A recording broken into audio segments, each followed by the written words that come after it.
ஒண்ணு எனக்கு நானே பேசிக்கிறேன், இன்னொன்னு வாழ்க்கையில தேவையில்லாத விஷயங்களை பத்தி யோசிச்சு அதுலயே வாழ்வேன். அண்ணா கொஞ்சம் முன்னாடி போறீங்களா?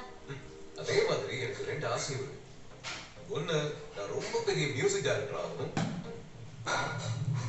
அது ஆகலைனாலும் பரவாயில்ல, என் வாழ்க்கையில மியூசிக் மட்டும் ஒரு பார்ட்டா இருந்துகிட்டே இருக்கணும். எங்க வீட்டுல பழைய காலத்து ஒரு கிராமபோன் இருக்கு. அது எப்படி எங்க வீட்டுக்கு வந்துச்சு அதெல்லாம் எனக்கு தெரியாது. ஆனா அதுல ஒரே ஒரு ரெக்கார்ட் மட்டும் தான் ஃபிட் ஆகும். நான் எப்பவுமே அந்த பாட்டு தான் கேட்பேன்.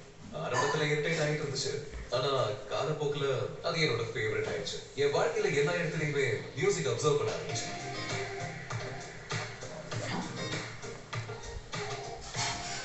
ஒவ்வொரு சத்தத்திலையும் ஒரு தாளம் இருக்கு, ஒவ்வொரு துடிப்பிலையும் ஒரு ராகம் இருக்கு.